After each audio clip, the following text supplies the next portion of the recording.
Okay, what's your name? My name's Jessica. How old are you now? I'm 22.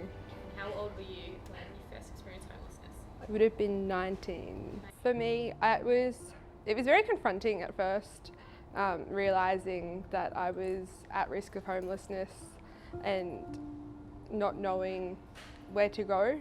I had family breakdown with my mum in Townsville, and so that's the reason I first moved to Melbourne. But then I also had there was also family breakdown again with my sister after living with her for a year, and so they basically gave me an ultimatum of finding somewhere else to live or moving back to Townsville. Moving back to Townsville wasn't really an option because I was studying, and I would have went backwards from where I've moved forward to in becoming more independent. For me, because not just with me being at risk of homelessness, I know also a lot of people who are homeless, and I guess I wish that there was more understanding around that homelessness isn't just sleeping rough, and there's so many different versions of it, and making that more normal for people to admit that they are homeless or to come to the realisation that there are places that they can go for help. So to overcome, I came into Frontyard Youth Services, where I was put with a worker who got me into and looked around for accommodation that was close to my sister at the time before they were going to move, but also gave me other options that I could look into and went with me, and just that support was very helpful and got me through. Don't be afraid to ask for help, because even though it's the hardest step, it's what's going to get you through, and having a good support system, whether it's friends, family, whatever.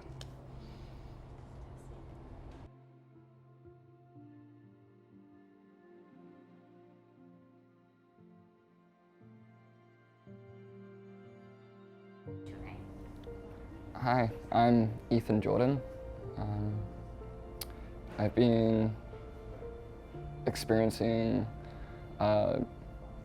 youth crises for over about 5 years. I've been homeless when I was 16 to 18, and I'm going through the same issues now. And it's a lot more difficult because there's a lot less support networks, because there's been less funding and change in governments which have shut down new services.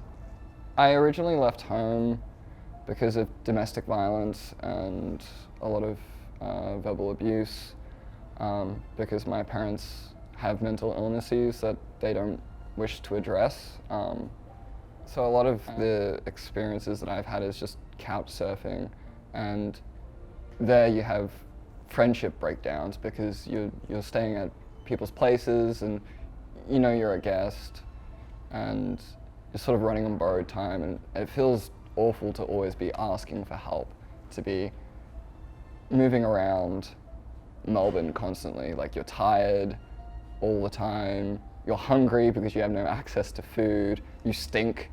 Like, one of the biggest problems is like just finding a place to shower, and that affects your mental health because you feel sweaty and dirty, and you can't maintain a lot of the relationships that you want to maintain. And I've lost partners because of it, other health issues, so like my immune system functions down, and it just feels, you just feel sick all the time. It's just, yeah. And it's very dangerous on the streets, and like you get involved with some pretty dodgy people because you don't have anyone else to go to.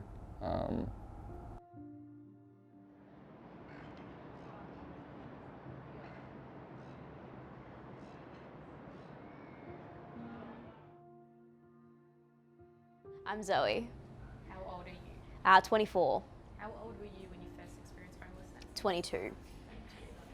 Can you just explain a bit what the experience was like for you? Yeah, it was pretty terrible. Not something that I ever thought that I would experience in my life. So definitely something that I wasn't prepared for, didn't have resources for, and felt really down about and kind of ashamed about as well. Yeah. I was in a share house that we got evicted from. From that, I went on to house sitting for a little while because it was very sudden, like you have to get out. So I was house sitting for a family friend. Looking for places to live after that, trying to find like my next option. Couldn't really get anywhere by the time that she was home. So when she got home, I didn't actually have anywhere to go. So I couch surfed. Yeah, it was pretty difficult to talk about, and I didn't actually want people to know the situation I was in, just because of life circumstances. Like with things I've grown up in, I can be a pretty proud person when it comes to like money and like accommodation and like situations that like are really things that you should have stability in. So I don't want people to know when I'm not stable in those. Yeah, so it was very hard to talk about it and confide in people. And the people that knew obviously were supporting me, but like only in the ways that I would let them. Like I wouldn't actually let them in all that much. But it's not just like the people you see on the streets. Like I think that when people think of homelessness, they go, oh, it's that dude that's like sitting at the tram stop constantly asking me for money. It's like, it's not. There's so many different forms of it that like go unseen and unheard of. And I think because it is unseen and like because there's that stigma that like you just like the bum on the side of the road, I think that's where a lot of my shame came from, that like I didn't want to tell people I was homeless because that's the thought that they have from it.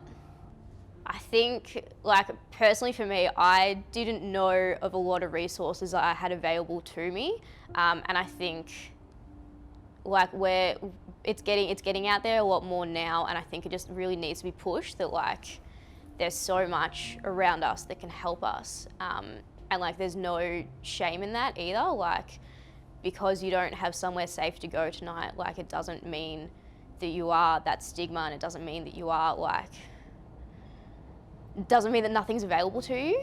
Yeah, like it actually like came out of nowhere, and like it was very much this isn't something I ever thought would happen in my life, and it actually happened to me. So like who else is experiencing this that you just don't know about? Like do you have friends that are going through this? Like, you don't know because people don't want to talk about it.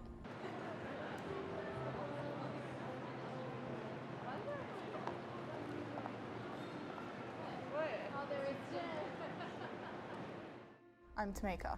How old are you? I'm 21 years old. How old were you when you first experienced homelessness? I had just turned 16.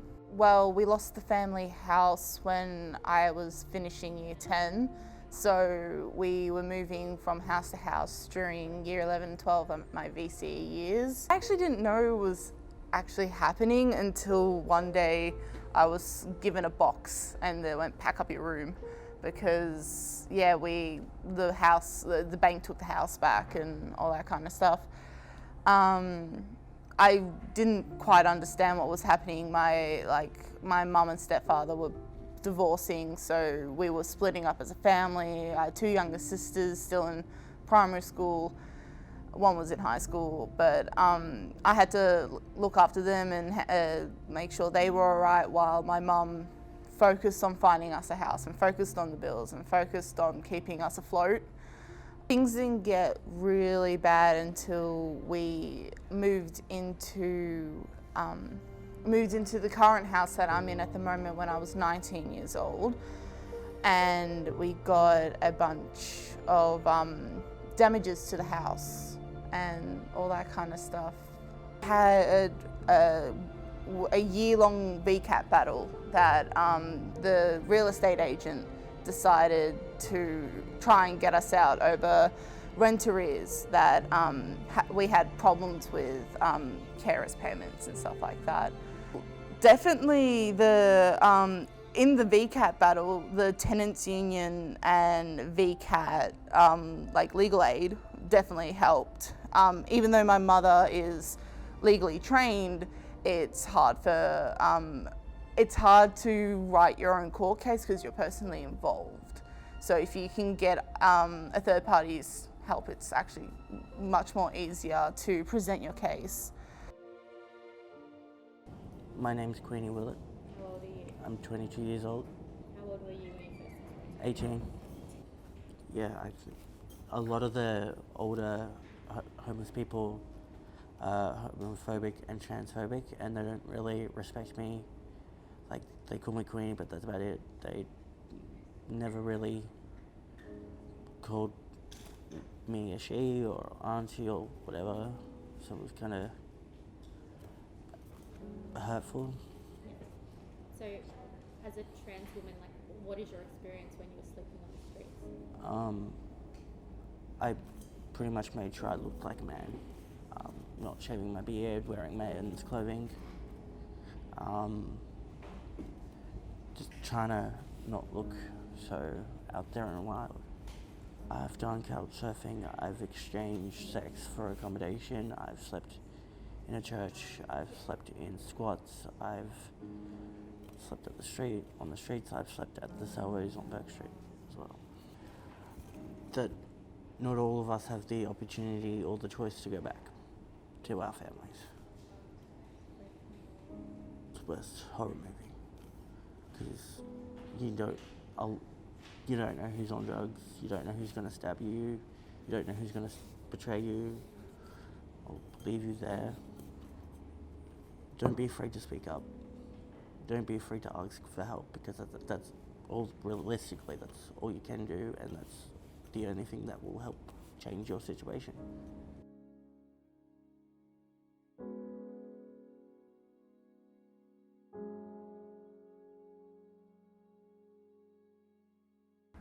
Homelessness can happen to anyone.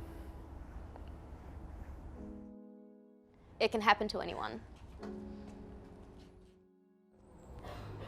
It can really happen to anyone. It doesn't matter how good your life is now. Homelessness can happen to anyone.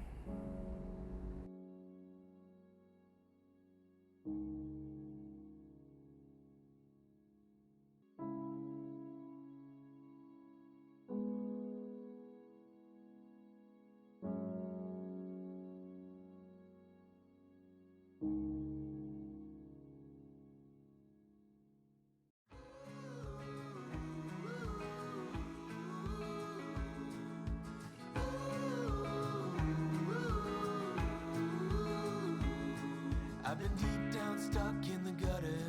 I've been off the grid for days. I've been lost just trying to forget her, but I wake up and nothing's changed. I've been gone down lost in the letters, trying to get back into place. I've been losing ground in the lost and found, 'cause I let it slip away.